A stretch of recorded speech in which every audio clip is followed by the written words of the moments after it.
राधे राधे। जय श्री कृष्ण भक्तों, आप सभी का स्वागत करती हूँ आज की मेरी इस वीडियो में। आज की वीडियो में हम पुरुषोत्तम मास के महात्म्य की कथा के 7वें अध्याय का श्रवण करेंगे। भगवान लक्ष्मी नारायण की जय हो, पुरुषोत्तम भगवान की जय हो।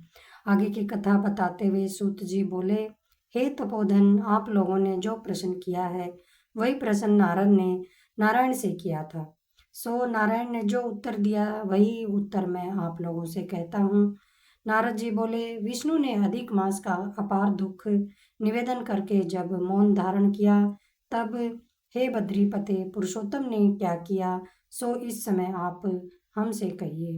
श्री नारायण बोले, हे वत्स, गोलोकनाथ श्री कृष्ण ने विष्णु के प्रति जो कहा वह अत्यंत ही गुप्त है, परंतु भक्त, आस्तिक, सेवक, दम्भ रहित अधिकारी पुरुष को कहना चाहिए।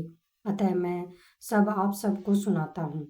यह आख्यान सत्कीर्ति, पुण्य, यश, सुपुत्र और सुपुत्र का दाता, राजा को वश में करने वाला है और दरिद्रता को नाश करने वाला है, एवं बड़े ही पुण्य से सुनने को मिलता है। जिस प्रकार इसको सुने उसी प्रकार अनन्य भक्ति से सुने हुए कर्मों को करना भी चाहिए। श्री पुरुषोत्तम बोले, हे विष्णु, आपने बड़ा अच्छा किया जो मलमास को लेकर यहाँ आए। इससे आप लोक में कीर्ति पाएंगे। आपने जिसका उद्धार स्वीकार किया उसको हमने ही स्वीकार किया है, ऐसा समझें। अतः इसको हम अपने समान सर्वोपरि करेंगे। गुणों से, कीर्ति के अभाव से, षड ऐश्वर्य से, पराक्रम से, भक्तों को वर देने से और भी जो मेरे गुण हैं उनसे मैं पुरुषोत्तम जैसे लोक में प्रसिद्ध हूँ। वैसे ही यह मलमास भी लोकों में पुरुषोत्तम करके प्रसिद्ध हुआ है। मेरे में जितने भी गुण हैं वे सब आज से मैंने इसे दे दिए। पुरुषोत्तम जो मेरा नाम लोक तथा वेद में प्रसिद्ध है वह भी आपकी प्रसन्नता का अर्थ आज मैंने इसे दे दिया है। हे मधुसूदन, आज से मैं इस अधिक मास का स्वामी हुआ हूँ। इसके पुरुषोत्तम इस नाम से सब जगत पवित्र होगा। मेरी समानता पाकर यह अधिक मास सब मासों का राजा होगा। यह अधिक मास जगत पूज्य एवं जगत से वंदना करवाने के योग्य होगा। इसकी पूजा और व्रत जो करेंगे उनके दुख और दरिद्र का नाश होगा। चैत्र आदि सब मास सकाम है, इसको हमने निष्काम किया है। इसको हमने अपने समान समस्त प्राणियों को मोक्ष देने वाला बनाया है। जो प्राणी सकाम अथवा निष्काम होकर अधिक मास का पूजन करेगा वह अपने सब कर्मों को भस्म करके निश्चय ही मुझको प्राप्त होगा।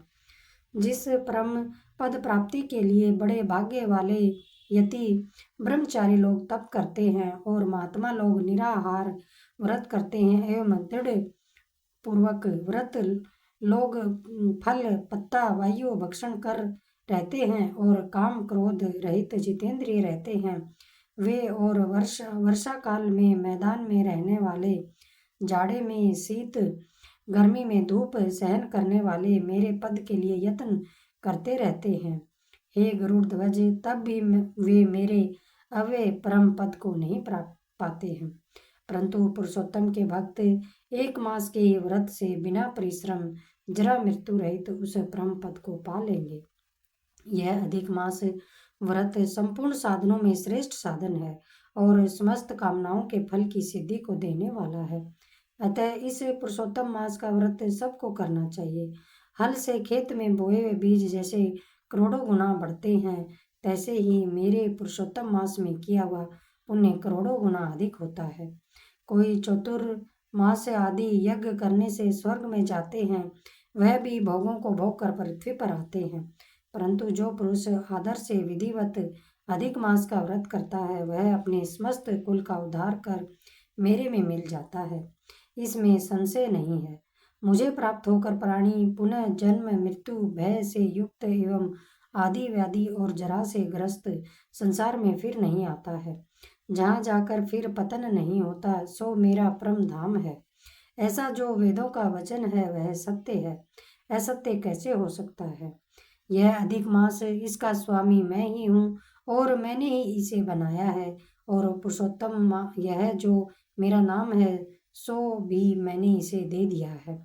अतः इसके भक्तों की मुझे दिन रात चिंता बनी रहती है। उसके भक्तों की मनोकामनाओं को मुझे ही पूर्ण करना पड़ता है। कभी कभी मेरे भक्तों का अपराध भी गणना में आ जाता है, परंतु पुरुषोत्तम मास के भक्तों का अपराध मैं कभी नहीं गिनता।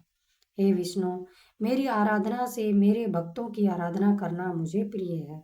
मेरे भक्तों की कामना पूर्ण करने में मुझे कभी देरी भी हो जाती है, किंतु मेरे मास के जो भक्त हैं उनकी कामना पूर्ण करने में मुझे कभी भी विलंब नहीं होता है। मेरे मास के जो भक्त हैं मेरे अत्यंत ही प्रिय हैं।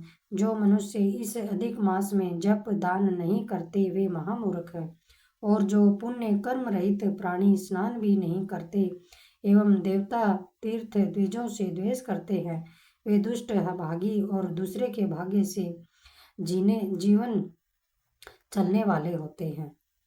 जिस प्रकार खरगोश के सींग कदापि नहीं होते हैं, वैसे ही अधिक मास में स्नान आदि न करने वालों को स्वप्न में भी सुख प्राप्त नहीं होता है। जो मूर्ख मेरे प्रिय मल मास का निरादर करते हैं और मल मास में धर्म आचरण नहीं करते, वे सर्वदा नरकगामी होते हैं। प्रति तीसरे वर्ष पुरुषोत्तम मास प्राप्त होने पर जो प्राणी धर्म नहीं करते वे कुंभीपाक नरक में गिरते हैं और इस लोक में दुख रूपी अग्नि में बैठे स्त्री पुत्र पौत्र आदिकों से उत्पन्न बड़े भारी दुखों को भोगते हैं। जिन प्राणियों को यह मेरा पुण्यतम पुरुषोत्तम मास अज्ञान से व्यतीत हो जाए, वे प्राणी कैसे सुखों को भोग सकते हैं। जो भाग्यशालिनी स्त्रियां सौभाग्य और पुत्र सुख चाहने की इच्छा से अभी अधिक मास में स्नान दान पूजन आदि करती हैं, उन्हें सौभाग्य संपूर्ण संपत्ति और पुत्र आदि यह अधिक मास देता है। जिनका यह मेरे नाम वाला पुरुषोत्तम मास दान आदि से रहित बीत जाता है, उनके अनुकूल मैं नहीं रहता और न उन्हें पति सुख प्राप्त होता है। भाई पुत्र धनों का सुख तो उसे स्वप्न में भी दुर्लभ है। अतः विशेष करके सभी प्राणियों को अधिक मास में स्नान पूजा जप आदि का और विशेष करके भक्ति के अनुसार दान अवश्य करना चाहिए। जो व्यक्ति इस पुरुषोत्तम मास में भक्ति पूर्वक मेरा पूजन करते हैं, वे धन पुत्र और अनेक सुखों को भोग कर पुनः गोलोक के वासी होते हैं। मेरी आज्ञा से सब जन मेरे अधिक मास का पूजन करेंगे।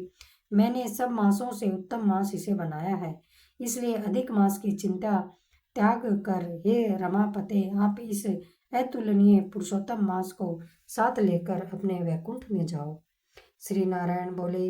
इस प्रकार भगवान श्री कृष्ण के मुख से रसिक वचन श्रवण करके विष्णु अत्यंत ही प्रसन्नता पूर्वक इस मल मास को अपने साथ लेकर नूतन जलधर के समान श्याम भगवान कृष्ण को श्री कृष्ण को प्रणाम करके गरुड़ पर सवार होके शीघ्र ही वैकुंठ की ओर चल दिए। अब हम पुरुषोत्तम मास के 7वें अध्याय का समापन करते हैं। राधे राधे।